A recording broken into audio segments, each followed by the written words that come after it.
النهاردة مش هنتكلم عن المدينة الفاضلة. النهاردة هنتكلم عن الشارع الحقيقي. كتير بنسمع جملة يا عم ده شخص ميكافيلي، وبنفهم إنها شتيمة معناها إنه خبيث ومؤذي. بس نيكولو ميكافيلي الدبلوماسي الإيطالي اللي عاش من 500 سنة ما كانش شيطان، هو كان بس صريح بزيادة. هو أول واحد قال لنا العالم مش زي ما أنت بتتمناه، العالم زي ما هو فعلا. لو انت شخص طيب ومثالي وبتحاول تمشي جنب الحيط في شغلك وحياتك وغالبا حقك بيتاكل، الحلقة دي عشانك، مش عشان نعلمك تبقى شرير، بس عشان نعلمك ازاي تتعامل مع الديابة اللي معاك على الطريق. أول نقطة، اخلع النضارة الوردية.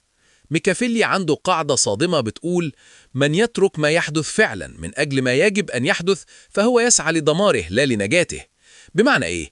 بمعنى إنك وإنت سايق ما تقولش المفروض السواق اللي جنبي يديني إشارة. هو المفروض يعمل كده، بس الواقع إنه اتكسر عليك. لو فضلت تعيط على المفروض هتعمل حادثة. اتعامل مع الواقع، افهم إن الناس بتحركها مصالحها مش طيبة قلبها. أول درس في الطريق، بطل تتوقع المثالية من طريق مكسر. تاني حاجة، نظرية الأسد والثعلب.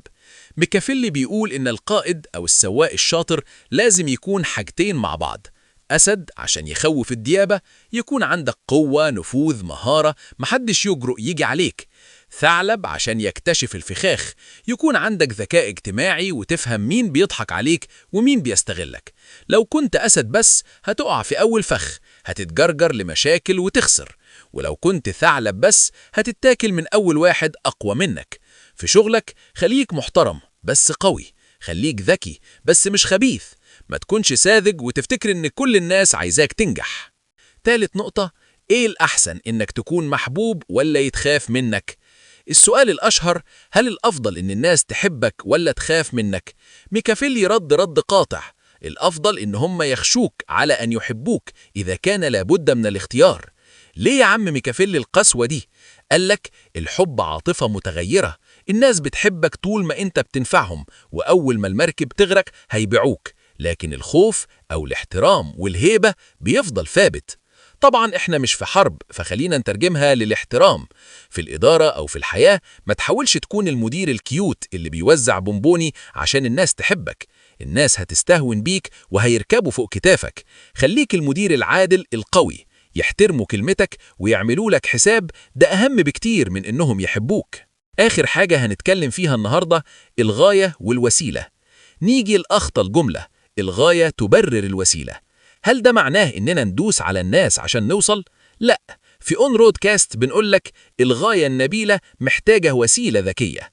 ميكافيلي ما كانش بيقولك اقتل واسرق، هو كان بيقول للأمير عشان تحافظ على الدولة وتمنع الفوضى ساعات هتحتاج تاخد قرارات صعبة ومؤلمة.